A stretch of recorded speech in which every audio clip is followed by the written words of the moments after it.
sampun Mas Gading. Nggih, sampun lagu penutup niki nggih. Wis jam 1 ra krasa. Nggih, mangke terus ki goro-goro Mas. Nggih, mengki pemundutan ingkang dereng dipun pinangkane diteruske teng goro-goro mleh. Iya, Mak. Matur sembah nuwun nggih Mbak Tatin. Oh, tasih. Ayo matur, ya kono kan terus goro-goro sugeng enjing ngono saiki matur nuwun sik. Nggih, sami-sami bengok-bengok seru banget No, piye, Mak? Iki ganteng wektune ya wis jam 1 ora krasa. Iya.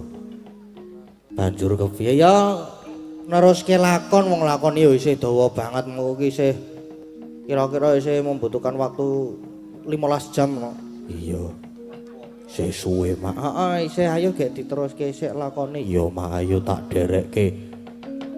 Tan samar pamoring sukma Sukma sinukmaya winaya sepi menteleng ing kalbu pambukaning warana tarlen saking liap-laping aluyup pindha pasating sumpena sumusuping rasa jati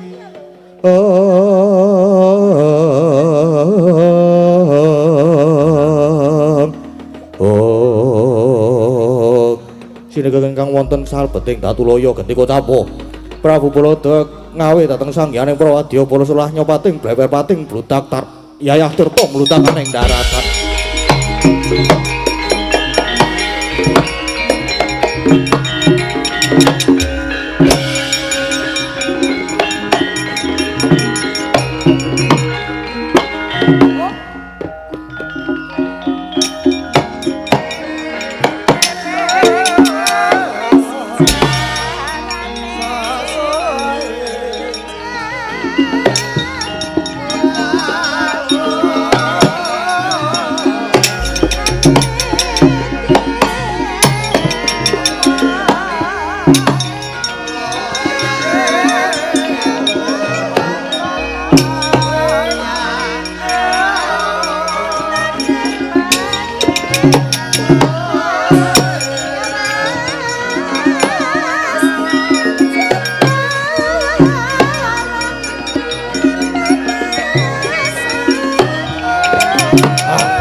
Lumuntur sang rakyana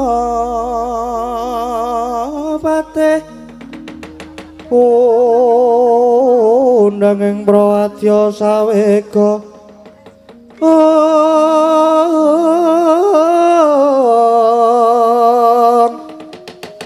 Fosor tambur miang suling pepanden taludak miwa bandira kakandha mawarna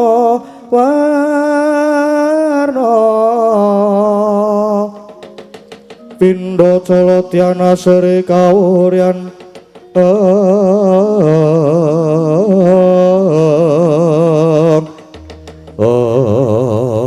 Silun kula ngaturaken gunging panuwun dene samenika kula dipun keparengaken swida manunggal dados prajurit utawi wadya bala negari Mandura kula ingkang abdi pun tumenggung Manigasri Rikma cumadung dawuh sinuwun nadyan ingkang abdi pun tumenggung Tirta Taman iki cumadung dawuh kula iki cumadung dawuh nyam bocah prajurit kabeh wae ingsun nedha nrimo banget dene kowe kabeh padha gelem tak dadekke wadya balaku sing tegese saya mimbuhi kekuatane negara Mandura lan kowe padha tak kanthi menyang negara Ngamarta iki sejatine Prabu Baladewa iki mung bakal ngendhake lan ngelingke marang para Pandhawa aja nganti mbiyantu marang gegayane Semar Badranaya. Nggone bakal bangun kayangan merga sing kudune bangun kayangan kuwi Pukulun Hyang Jagat Girinata sing pinangka dadi ratu-ratuning dewa ing kayangan. Dadi Semar yen arep bangun kayangan ki dianggepnya hak wonange Pukulun Brara Guru. Nanging iki mau malah ana sowane Punokawan Petruk Kanthong Bolong sing dikongkon karo Semar satemahku dadi sulaya rembo karo Petruk. Malah ing atase mung derajate Petruk wani nyecamah nata Mandura. Mula Petruk saiki prapekana Petruk kon bali ning Karang Kadempel nanging yen ora gelem bali mangsa borong dikrenah patine wae. Nggih saken dawuh. Lajeng mangkat kula benjang punapa ketang cara litang sambung para mangkat dina iki nggih saken dawuh. Wane-wane solae budale ya trupisan galera-galera kira buta anggara bakar-bakaran ngomong anggo jobane setan pribayangan berbagai kaki dan elegang singko lagang dolawa.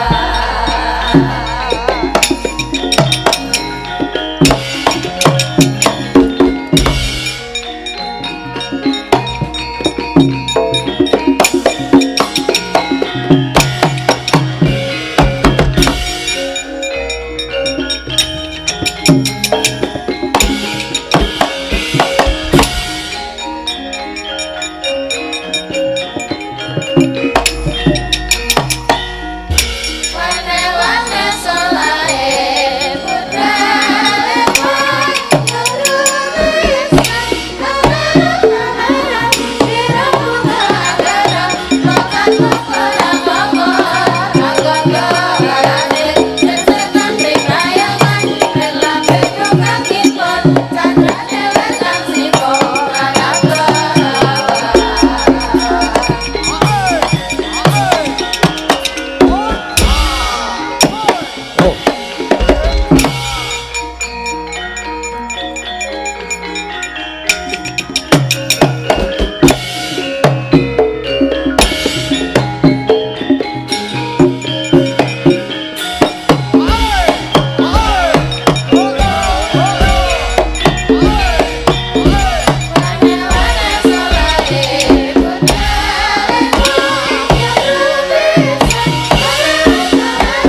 kira buta anggara bakar-bakaran ngomong anggo jobane setan pribayangan berbagai kaki pun candrane wetan singko lagang dolawa.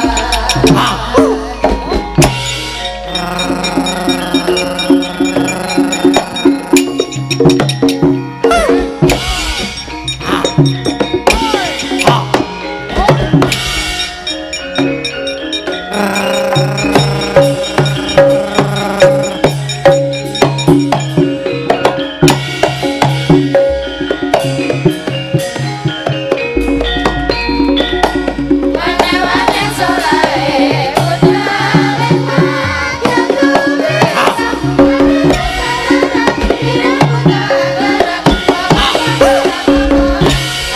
bakar-bakaran ngomong anggo jobane setan pribayangan berbagai kaki pun candrane wetan singko lagang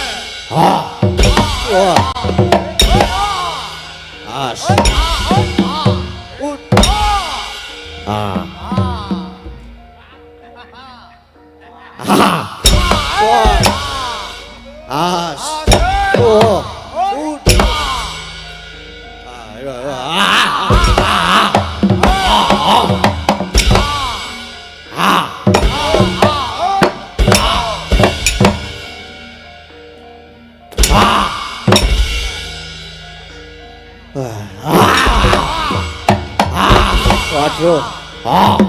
Waduh.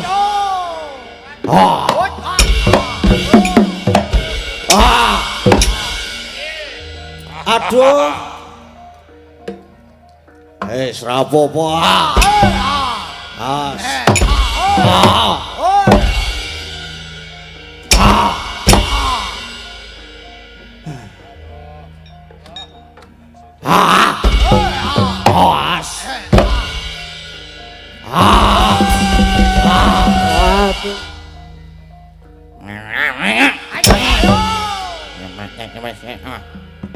Nhìn ngại nhau mà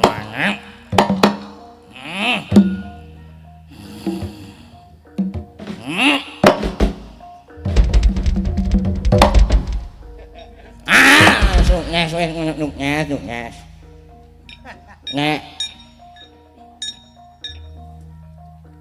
Sự bình an nhé, bình an nhé. Bình an bạn nhé.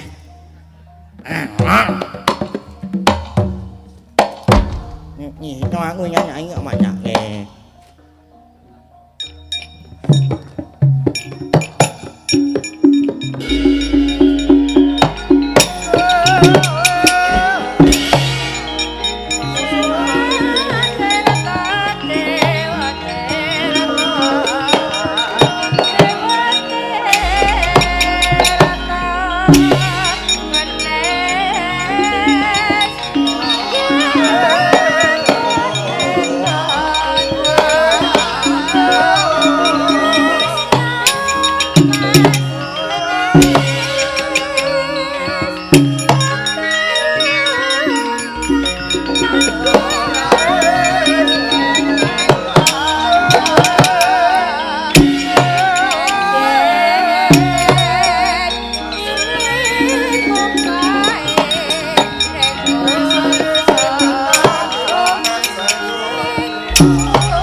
Katut kaca kinen mapakaraka suta Takawira Kresna muji sakti nira Petruk kantong bolong iki nggih bakti kula nggih bakti kula katur nggih Ndara Garutkaca Ndara Antarja Ndara Antasena ya tak tampa Petruk ya tak tampa Petruk Truk tak tampa sorry telat nonton limbukan Petruk ana apa jenengan kok dadak takon barang ki niki wae panjenengan mestine nggih pun sami prisa nek kula sowan sinuwun punta wigatine kula dikengen bapak sing ajeng bangun kayangan lah sinuwun punta ndara-ndara Pandhawa diaturi rawuh wonten Karang Kadempel nek niki wau ora wonten rawuh sinuwun Mandura to lah sajae sinuwun Mandura mboten sarujuk nek Kyaine Semar badhe bangun kayangan lah kula padu rame nganti terus tantang-tantangan terus medal Jawi niki nanging sareng kula medal Jawi kok nika sinuwun Mandura malah nggawa wadyabala ning saiki kok prajurite beda nggih beda piye Petruk lah nggih sing empun-empun ki nek sinuwun Baladewa mestine nggawa Patih Pragota nek mboten nggih ngejak putrane Ndara Wisata neng niki sing digawa kok prajurit sabrang aneh to tur sing wis-wis ngoten niki sinuwun Mandura mesti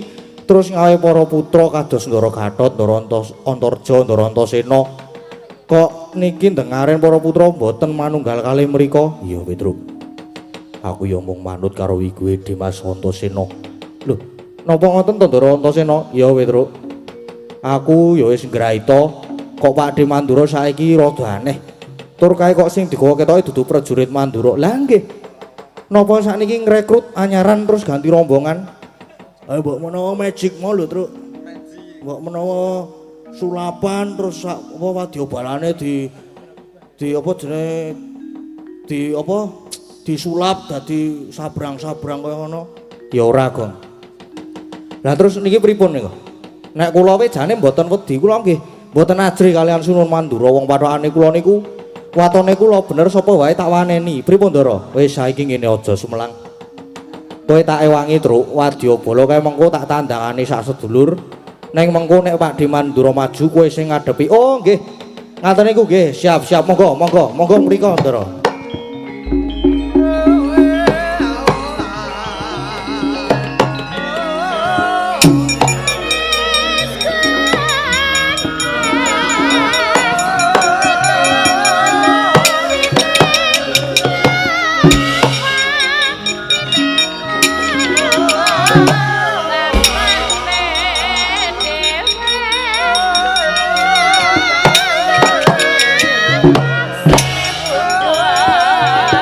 Gong, yo.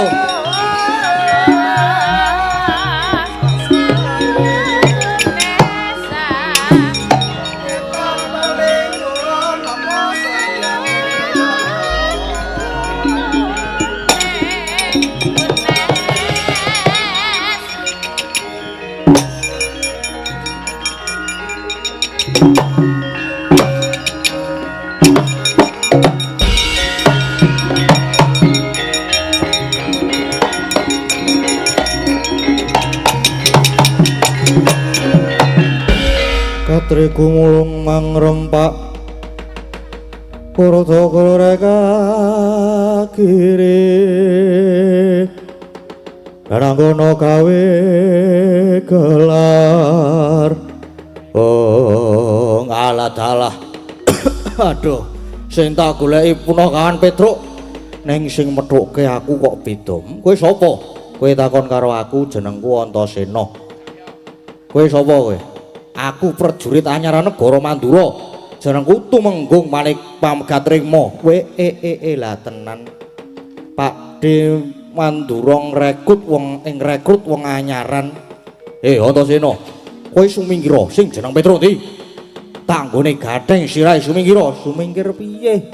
Petruk kae nadyan mengkono nanging kae iki abdi kinasih. Mula nek kowe arep ngrenapatine Petruk ayo adepono Antasena dhisik wah ngemping loro genjah pati.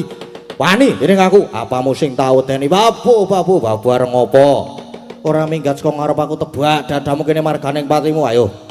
Kak polahmu tak ladeni.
Mati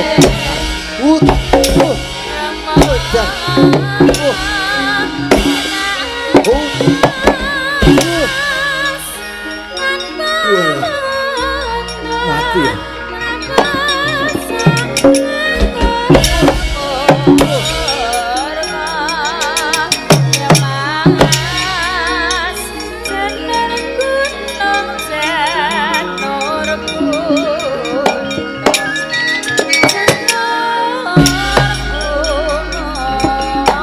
Yo, mati.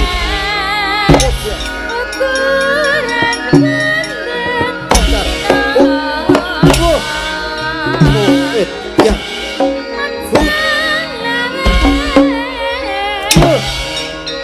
Kok ya ora lunga iki lho.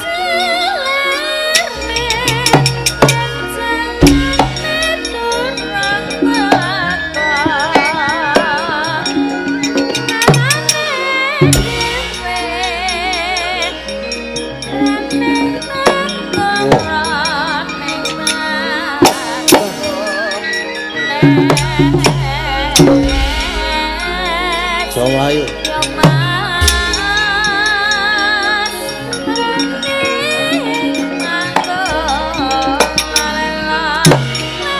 Ayo.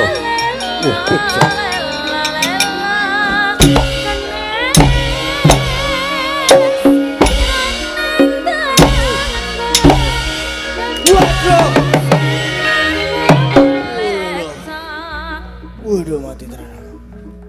Wedan.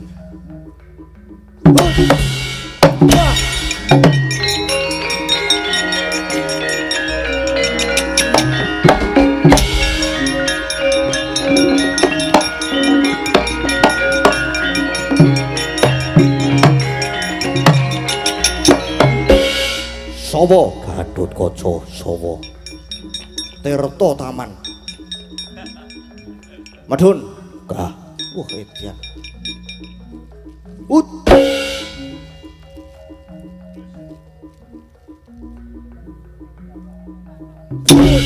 lagi nek dito iki wah iki perkara iki ngene pisan waduh bare iki sok ini lah itu iki wah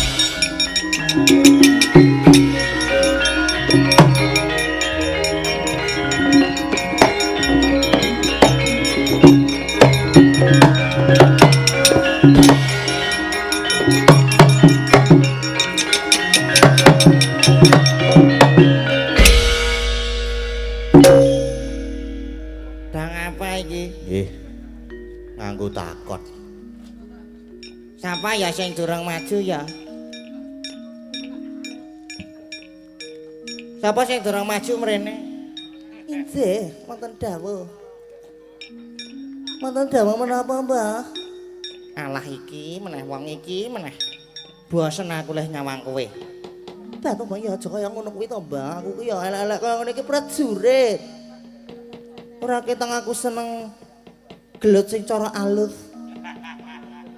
Nek aku ki ya prajurit lho, Mbah. Ora sok beda-bedake. Cek nang ki jane siapa ta? Iya jenengku ki Mamat. Siapa? Mamat. Ya kana maju kana nek iso nek ngundur ki. Kamu surah merata jaya merata imbangin pada-pada. Wah biar cikur mengarang ngliwati aku salto. Ayo ndi sapa sing mani maju musuh karo aku. Tibantangan kurang geletak ning kasur babut. Aja takon dosa.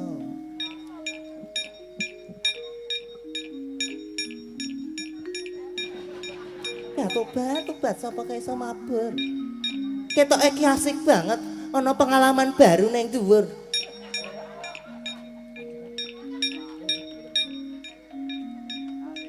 Amusra merata, wow.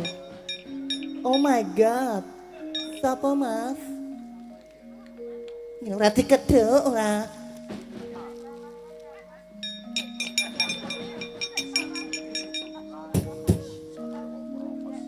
Lah kurang ajar iki. Bantu kok iso kaya dampu banget ki. Sapa meneh ayo kene meng weruh aku do gila to. Kose. Selamat malam, Mat. Sapa kowe? Aku Antasena, kowe sapa? Sapa? Antasena. Sapa? Antasena. Mas Sena to. Wis mbiyen kuwi dagelan lawas. Ya ora apa-apa ditokke meneh. Ora apa-apa. Biasane ya tak petuk nganggo motor to. Ayo to. Yuk Mas. Esuk-esukan wis. Serangan fajar. Ora masalah. Ayo. Wis separuh harga wis to ayo. Aku apa kowe sing tekaning pati? Ngopo iki? Gelut no Mas. Ayo yuk. Ayo. Senengan kok ala bagus ya. Dan bagus banget Mas Antasena aku. Ya aku tak ngledak ya. Heeh, gledak oh. Biar jirut. Gedeng aku nek ngene iki PHP, senengane PHP. Tiwas ngechat bel meng di PHP.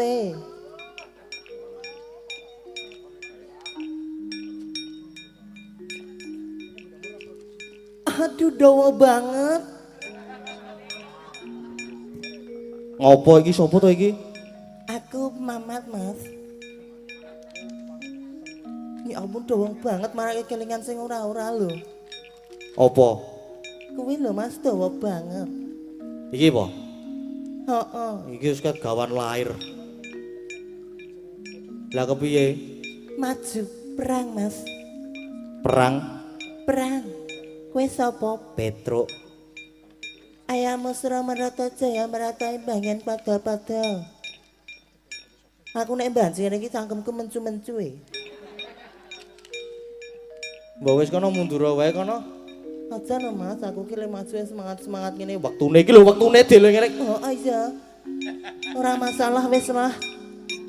Suwen iki nek ora. Kuwi kok ngono kuwi oma. Apa, Gong? Perus.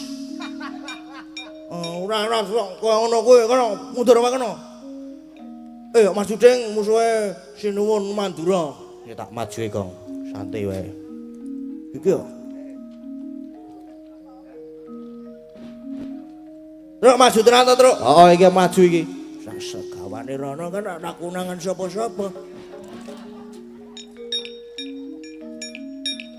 Anggere seneng kene iki wis aman wae ora kunangan sapa. Kowemu.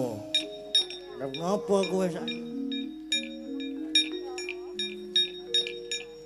Habis pasukanku wisan. Matur karo Sinuwun Prabu Baladewa.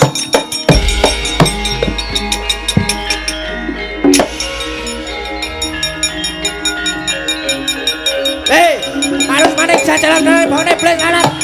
Petro.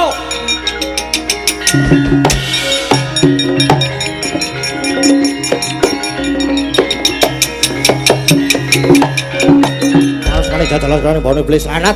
Petro marwira tenan, wani maju ngadewi Prabu Baladewa. Ora wani dudu Petro tanganane. Ayo, jare mau nantang aku. Ayo Mas, padangan wani, petengan ya wani, rupa wani, jembar ya wani. Gugu karepe dhewe tapke nyawa ayo ngejak pirang dina tak ladeni Mas.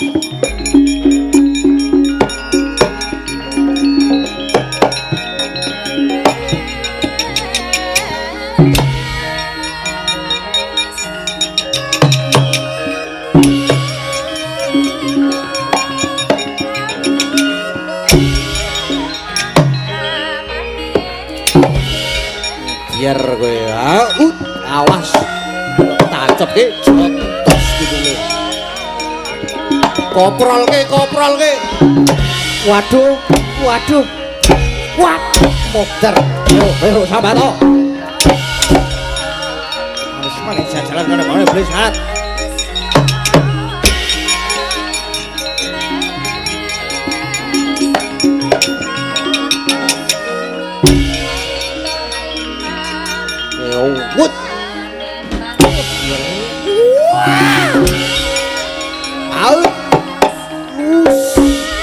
Waduh. Hut. Pajake. Ya.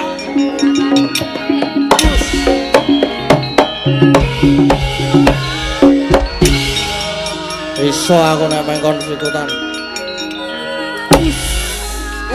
Tanda cepet. Biar. Ayo sambato kuwi bol. Rene bol. Wah, mat. Wah, syukur kowe ayo. Awas pubenge jegloke meneh. Wis. Di atas. Modar kowe arep ngopo? Waduh. Ayo sambato. Jotoso. Ora apa-apa mburi wae. Nyoh. Sirah. Nenggala. Nenggalane endi nenggala? Wah, mati ah.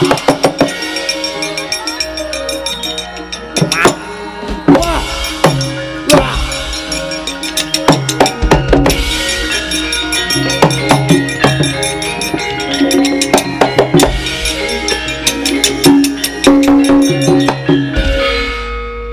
Wah, kayak kok tenan iki, Gong. Ngopo ya, Bro? Baladewa iki aneh lho iki. Aneh piye?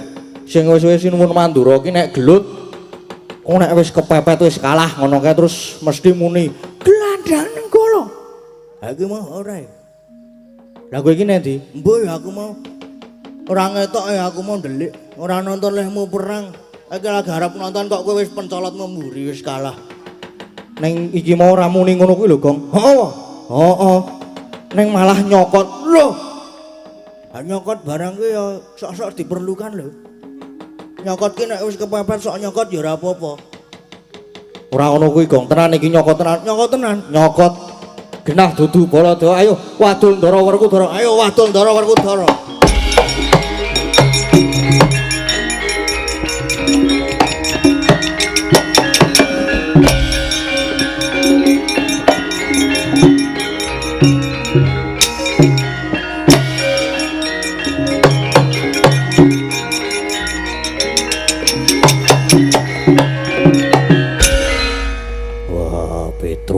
Mlayu ngopo?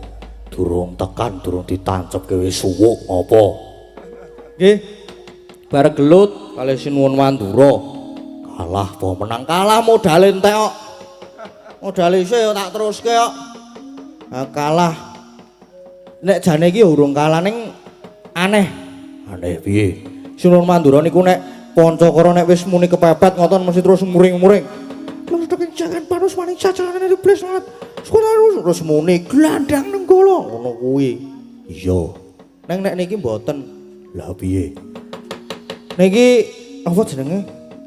Baladewa perang neng kok nyokot kalih getak niku Baladewa cara ndi? Wah, jangkae.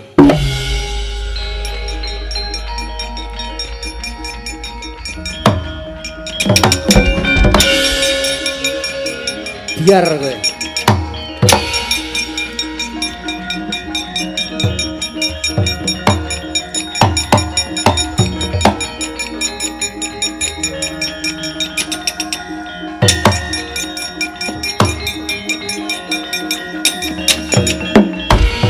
Werkudara iki. Yo ayo. Ndi Petruk?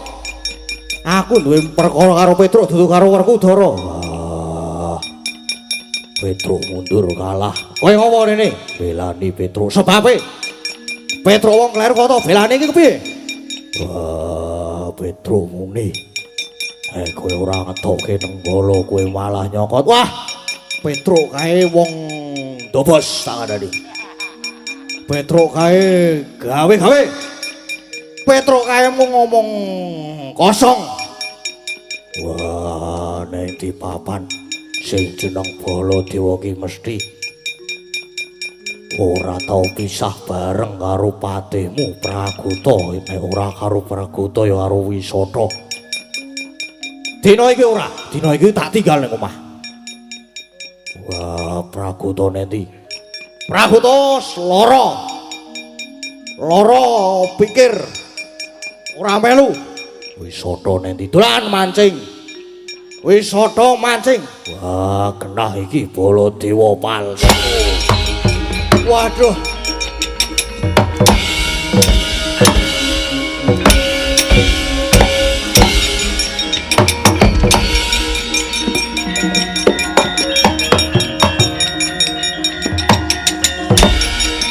Waduh.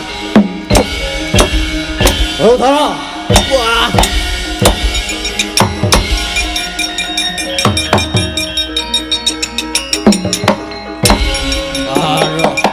Waduh. Wah, ora mlayu. Ah.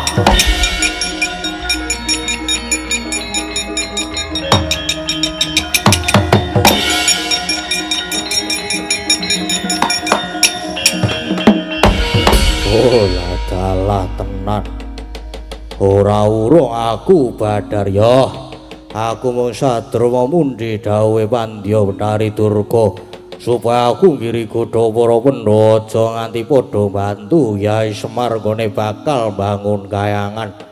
Aku supaya membo dadi Prabu Baladewa. Ning nyatane Badar, waduh. Mongko yen aku maju meneh ora urung ya mung kalah kewirangan. Prayogane aku tak bali lakon iki tak aturke ngersane Pandya Betari Durga.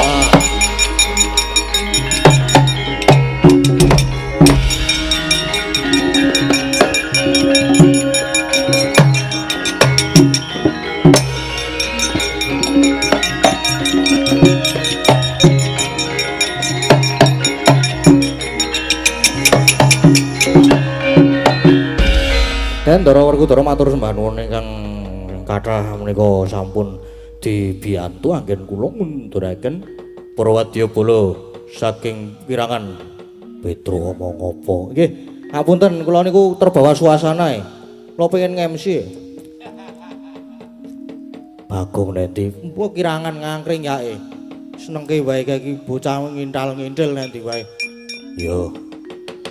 Matur sembah nuwun lan tujune niki wau Ndara Werkudara kersa tumandang kudune. Lho, pita ki? Pita ki? Werkudara pita ki?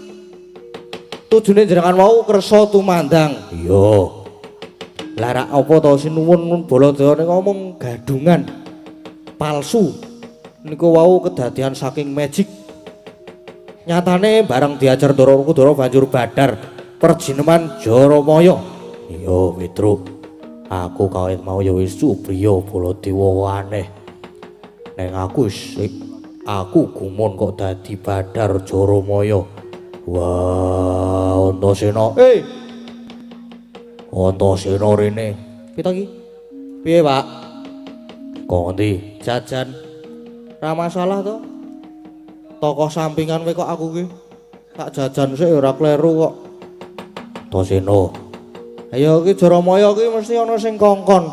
Sing kongkon sapa? Lah nek dinalar saiki. Jaramaya iki andane Pandya Betari Durga mestine sing kongkon ya kuwi. Dadi cara tembunge saiki iki melu nunggangi perkara iki mbebuthek banyu bening ngono. Wah, banjur piye? Kok terus piye to ki? Ayo saiki gandeng amarta wis tentrem Petrus saiki dawuhi supaya dhisik laku bali ning Karang Kadempel. Bapak karo Pak Desami Ajilan Paman Arjuna banjur nunggu supaya padha rawuh ning Karang Kadempel ning aja bali. Ning aja lali ning. Aja lali Siwa Prabu Punta supaya ngasta pusaka telu ya kuwi Pustaka Jimat Kalimasada, Payung Tunggul Naga karo Tumbak Karawelang. Merga kuwi sing uga kanggo srana Kyaine Semar nggone bakal mbangun kayangan. Yo. Wis kono Pak, gek tata-tata budal ning Karang Kadempel, Petruk kon bali dhisik. Kondene negara Ngamarta mengko tak tunggune karo dulur-dulurku. Wah, yo. Petruk, nun. Kowe dhisik ana laku bali dhisik. Mengko aku lan Punta Aji kakangku banjur sumusul ing Karang Kadempel. Nggih, ngestoaken dawuh nyuwun pamit, nyuwun pangestu matur sembah nuwun, Ndara.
Chandra ingkang puspita rum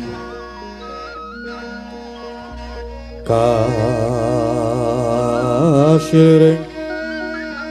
samirana mrih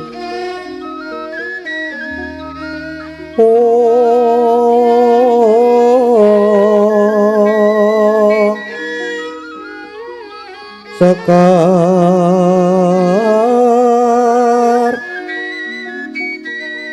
kadok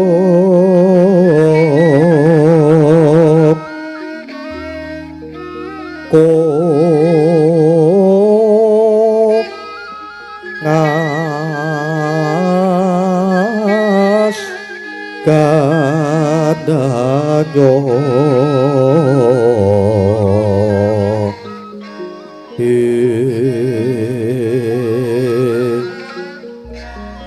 maweh raras retnaning griya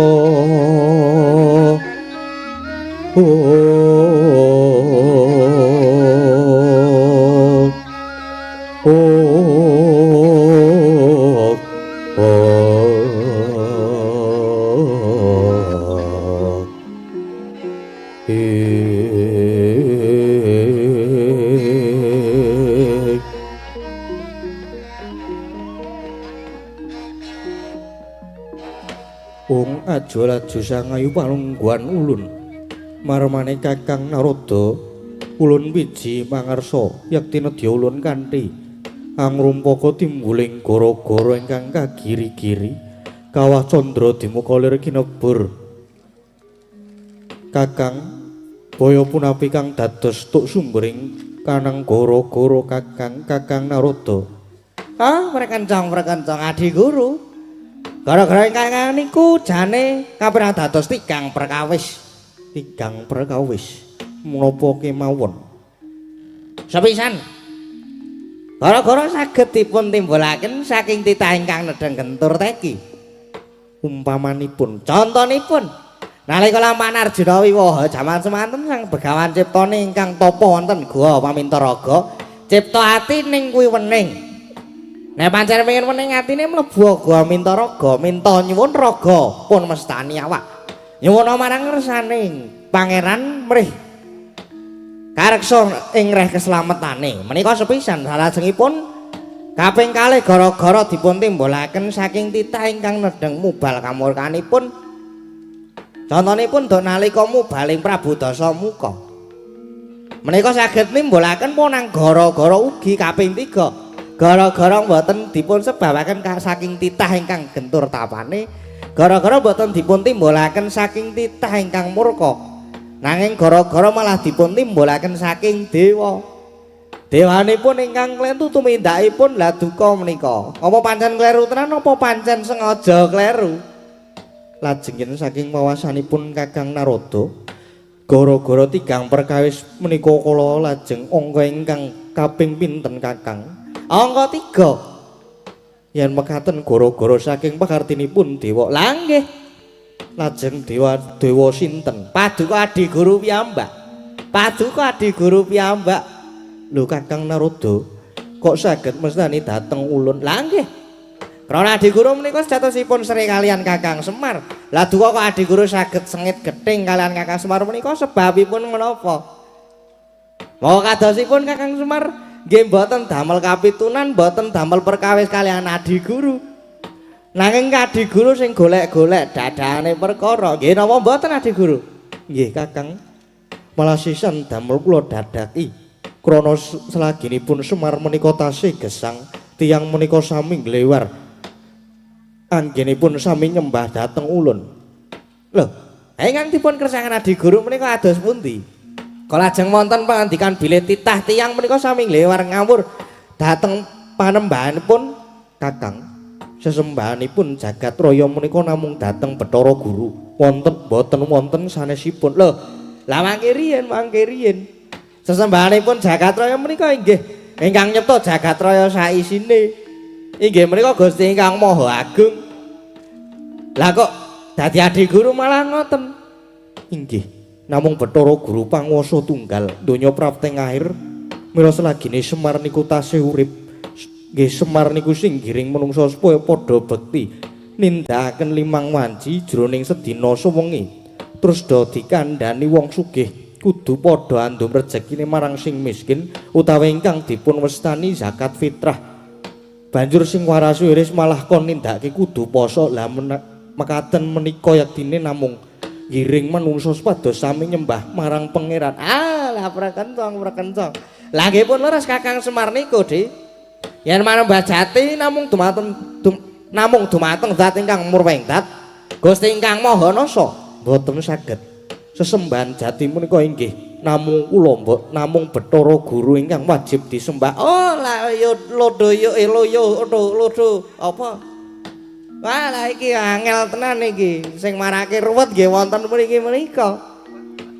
Lah Adi Guru pangandikanipun lan lekasipun Adi Guru menika mangke tartemtu badhe dawa buntute. Kirang bejo sisip semiripun paduka Adi Guru malah badhe sinura ing jagat. Krana paduka malah damel geger eling lho Adi Guru eling. Paduka menika ratu-ratuning dewa. Dados tumindak sapetanken dika sakelimah menika kedah sanget kangge tepa palupi para titah.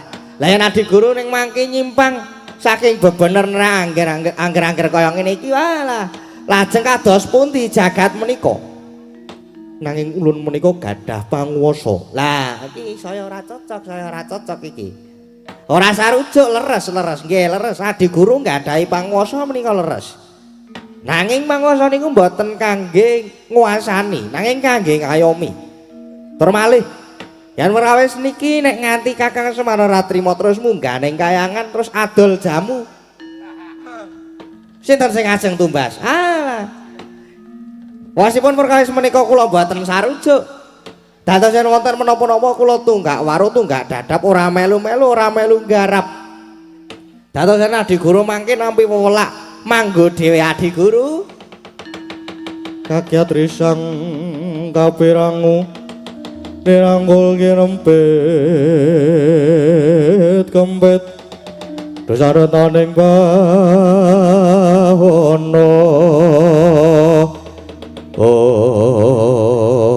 kathah-kathah pangandikanipun Kakang Narada menika malah nginung kalian ulun ya Bathara Guru.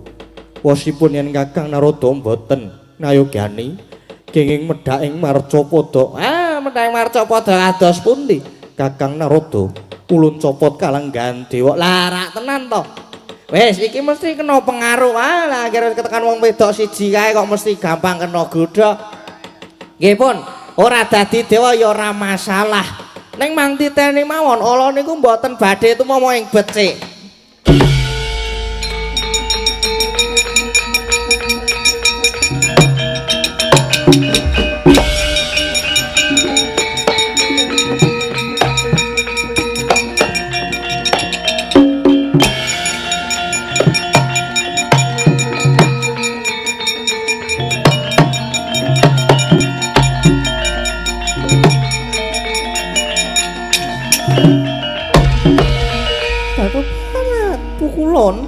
Kados pundi menika kula Narada sajaipun malah lajeng kagol penggalipun. Ya wis ben wae.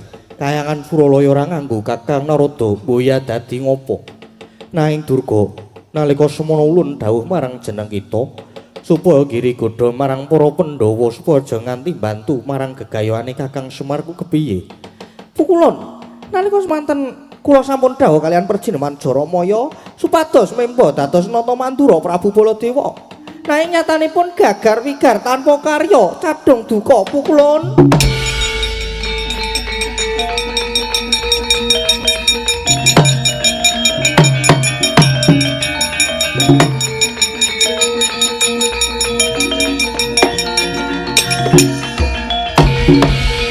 Durga, kita iku amung ulun dawuhi kaya mangkono wae, nyatane mboya bisa ngrampungi gawe. Nggih nyuwun pangapunten Pukulun. Nyatanipun para Pandhawa mboten saged dipun pengaruhi. Cadhong duka kula kedah kedawan pripun nderek pun Pukulun nyuwun lintu menapa. Ya wis. Mboya dadi ngopo kabeh iki nedya ulun dadaki. Nanging saka panduka ulun iki Kakang Semar mesti wis krasa kalamun ulun sedya gagalake nggone bakal mbangun kayangan kang mengkono. Bathara Indra, nggih wonten dawuh Rama Pukulun. Dawuh napa Durandara? ngawe kaniyento Kakang Semar nrimake bab perkara iki kang banjur munggah ana ing kayangan dewa-dewa supaya siaga ngadepi nggih ngestoaken dawuh kula nyuwun pamit Surtiti ati-ati Durga kula wonten dawuh sawetara wektu mboya ketemu sejatine ulun kapang marang kita lah rak ngaten lajeng kebah-bah Duh apa to batu-batu dadi salting aku nek ngono kuwi lajeng keparingipun kados pundi bakune sawetara kita ngancani marang ulun inggih siap monggo kula dherekaken mukulun monggo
Jangkang grusra sumbar katarwatar bumi kunjing waludha kuntur ketuk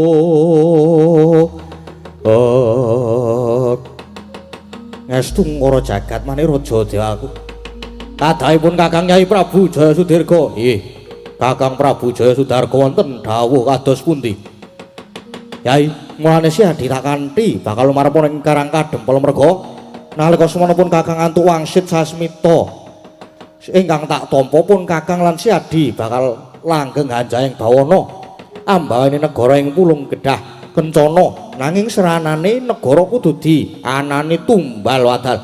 Lajeng tumbalipun menapa Koko Prabu? Tumbale ora ana liya ya mung wong sing dianggep pamong agung.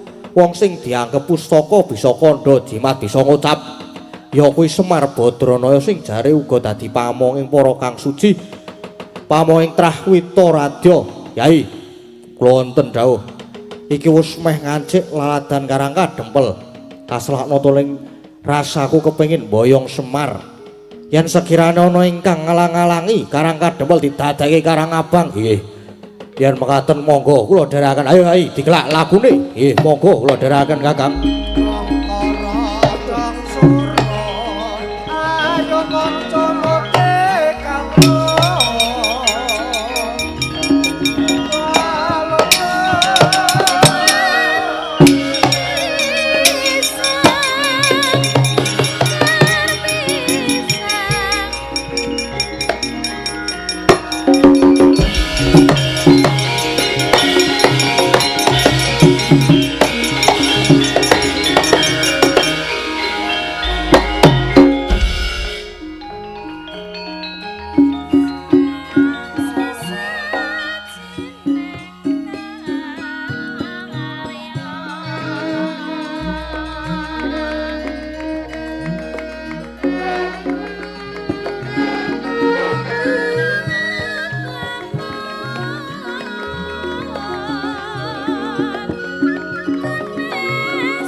saya dalu raras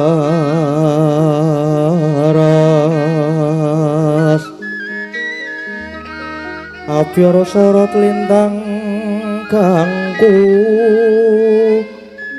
wedap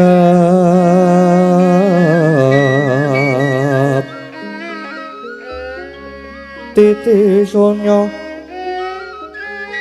wadya ratri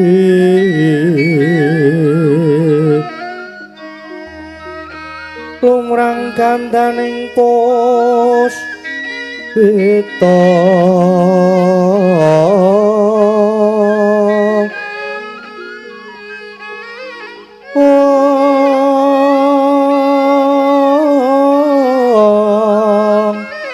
karenggewan putyanira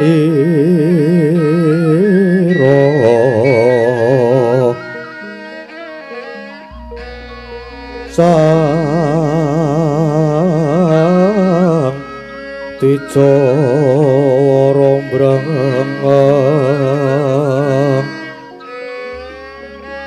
lir swaraning madu pronto manungsung sarining ngembang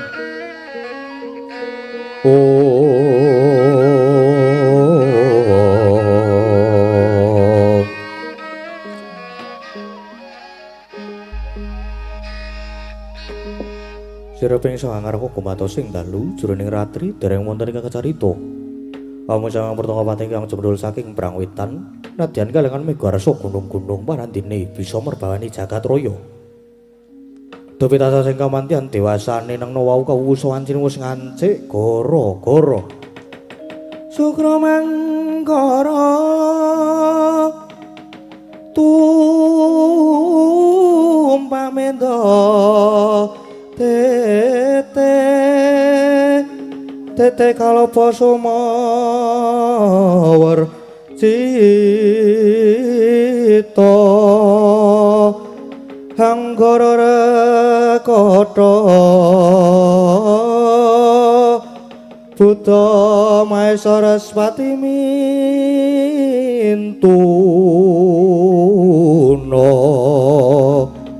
eka dwi tricatur panca sacapta hasta astana dasa